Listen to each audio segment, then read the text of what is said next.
तो हेलो दोस्तों, स्वागत है अपने ही चैनल टॉप इंडिया लेवल में। तो आज के इस वीडियो में हम लोग वर्ण विचार का फुल ऑब्जेक्टिव देखेंगे। ठीक है, हमने पिछले वीडियो में वर्ण विचार पूरा कंप्लीट पढ़ा चुके हैं।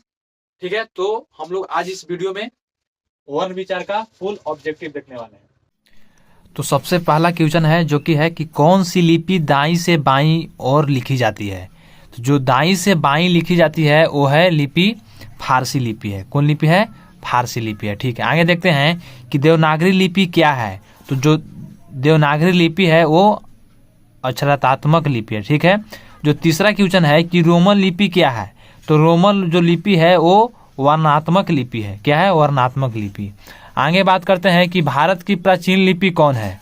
तो भारत की सबसे जो प्राचीन लिपि है जो कि ब्राह्मी लिपि है, जो कि देवनागरी लिपि जो है वो ब्राह्मी लिपि से ही आया है। आगे देखते हैं जो कि पांचवा क्वेश्चन है कि हिंदी की लिपि क्या है।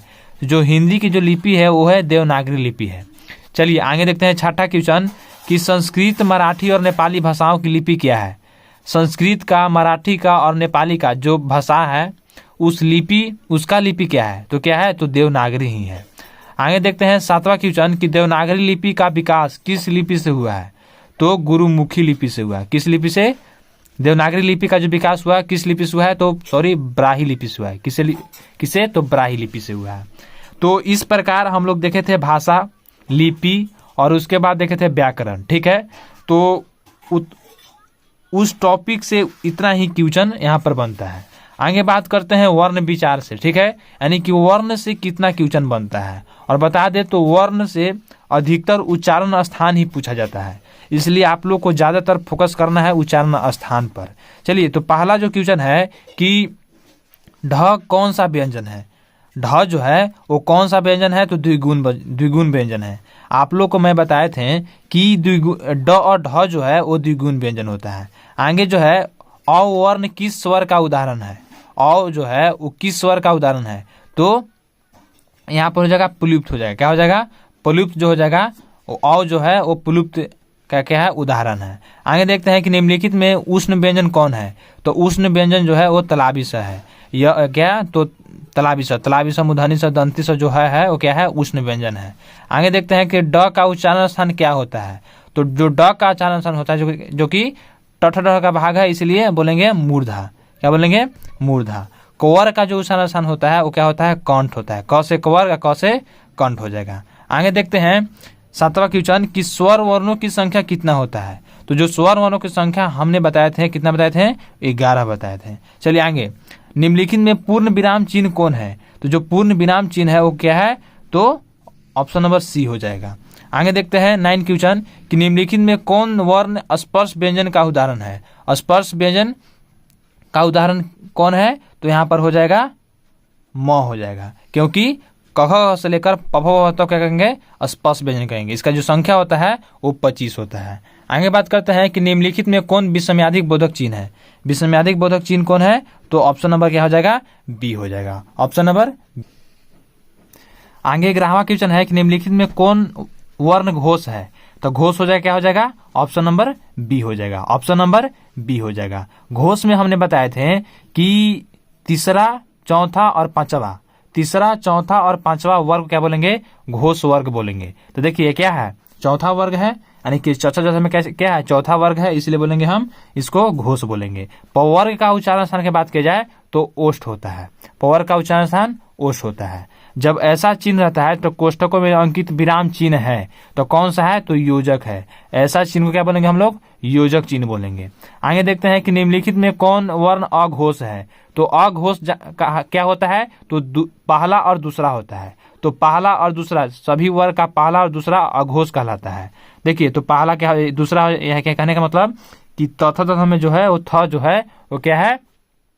दूसरा वर्ग है। ठीक है, क्या है? दूसरा वर्ग है।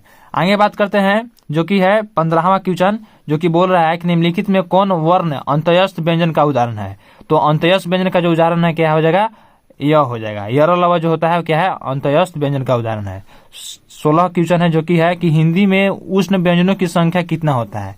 तो 4 होता है। कितना होता है? 4 होता है। कौन कौन? तो तलाबी स, मूर्धनी स, दंती स और ह होता है। आगे देखते हैं 17वां क्वेश्चन कि ए वर्ण किस स्वर का उदाहरण है। जो ए है वर्ण किस स्वर का उदाहरण है, तो ऑप्शन नंबर क्या हो जाएगा, बी हो जाएगा। भ का उच्चारण क्या होता है, तो ओष्ठ होता है। क का उच्चारण क्या होता है, तो कंठ होता है।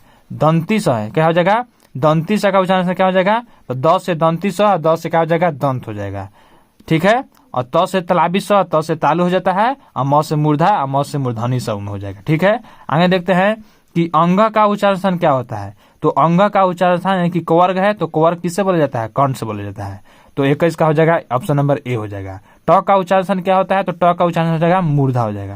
क्या हो जाएगा, मूर्धा हो जाएगा। ब का उच्चारण तो ओष्ठ हो जाएगा, क्योंकि ब जो होता है पवर्ग में आता है। आगे देख ग का उच्चारण क्या हो जाएगा, तो ग का उच्चारण कंठ हो जाएगा। ठीक है, कवर्ग का भाग है इसलिए क से कवर्ग, क से कंठ। तो च का उच्चारण किस में हो जाएगा, तो तालु हो जाएगा। अधिकतर क्वेश्चन पूछा है तो उच्चारण स्थान से ही पूछा है, इसलिए उच्चारण स्थान को पूरा आप लोग कंप्लीट रखिए। फ का उच्चारण स्थान क्या है, तो हो जाएगा ओष्ठ हो जाएगा। क्या हो जाएगा, ओष्ठ हो जाएगा। द का उच्चारण स्थान दंत हो जाएगा, द से दंत और द से दांत। ठीक है, द से क्या हो जाएगा, द से दंत हो जाएगा। ठीक है, निम्नलिखित में अघोष वर्ण कौन सा है, तो अघोष के जहां तक की बात की जाए तो क्या हो जाएगा, अघोष में पहला दूसरा होता है, तो यहाँ पर क्या है, पहला वर्ग है, इसलिए बोलेंगे च क्या हो जाएगा, ऑप्शन नंबर ए हो जाएगा। 28 का ऑप्शन नंबर ए हो जाएगा।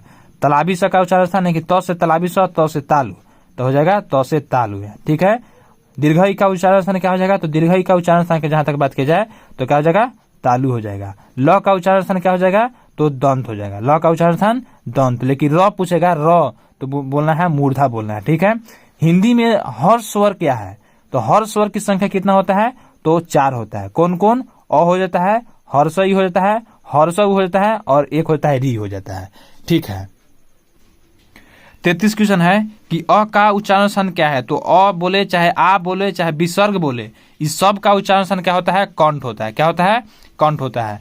र तथा री तथा र दोनों का उच्चारण स्थान अगर बोलेगा तो क्या बोलना है हम लोग को, तो मूर्धा मारना है। क्या मारना है, मूर्धा मारना है। चलिए आगे जो क्वेश्चन है, जो कि 35वां क्वेश्चन है, निम्नलिखित में घोष वर्ण कौन सा है, तो घोष के जहां तक बात की जाए तो देखिए घोष में क्या होता है कि तीसरा चौथा और पांचवा हो जाता है, तीसरा चौथा और पांचवा हो जाता है। अब प्लस में क्या होता है, उष्ण व्यंजन होता है।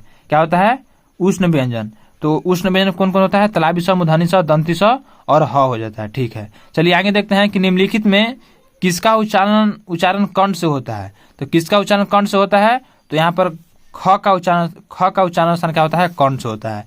हिंदी में अंत्यस्थ वर्णों की संख्या कितना है, तो अंत्यस्थ वर्णों की संख्या कितना है, 4 है। कौन कौन, तो यर लव। ठीक है, यह को किस वर्ण के अंतर्गत रखा गया है, तो यह को किसके अंतर्गत रखा गया है, तो व्यंजन के अंतर्गत रखा गया है, क्योंकि यह को जब उच्चारण करते हैं तो किसी अन्य वर्ण का क्या किया जाता है, सहायता लिया जाता है। जैसे में यह को बोलिए तो उसमें अ आ जाता है, इसलिए व्यंजन वर्ण है। म का उच्चारण क्या हो जाएगा, तो ओष्ठ हो जाएगा। हिंदी में अनुनासिका वर्णों की संख्या कितना है, तो अनुनासिका वर्णों की जो संख्या है वो क्या है, 5 है। कौन कौन, तो एक हो जाएगा अंग, एक हो जाएगा ञ, एक हो टवर्गिना, एक हो फिन्न, एक हो जाएगा म। ठीक है, यानी कि सभी वर्ग का 5वां वर्ग। यर लव कौन सा व्यंजन है, तो यर लव जो व्यंजन है कौन सा है, अंत्यस्थ व्यंजन है। आगे बात करते हैं जो कि है 42 क्वेश्चन है कि घ का उच्चारण स्थान क्या है, जो कि काफी बार पूछा गया है। ठीक है, जो कि घ का उच्चारण किससे होता है, तो कर्ण से होता है। ज का उच्चारण स्थान क्या होता है, तो तालु होता है। ज का उच्चारण स्थान तालु होता है। ठीक है, और ये सभी क्वेश्चन कई बार पूछा गया है। ठीक है, आगे देखते हैं कवर्ग, चवर्ग, टवर्ग, तवर्ग, पवर्ग किस व्यंजन वर्ण के अंतर्गत आता है, तो किस व्यंजन वर्ण के अंतर्गत आता है, तो स्पर्श व्यंजन के अंतर्गत। आप लोग को कितना सही हुआ आप लोग कमेंट बॉक्स में लिखिए। ठीक है, तो मिलते हैं किसी और वीडियो में, तब तक के लिए जय हिंद।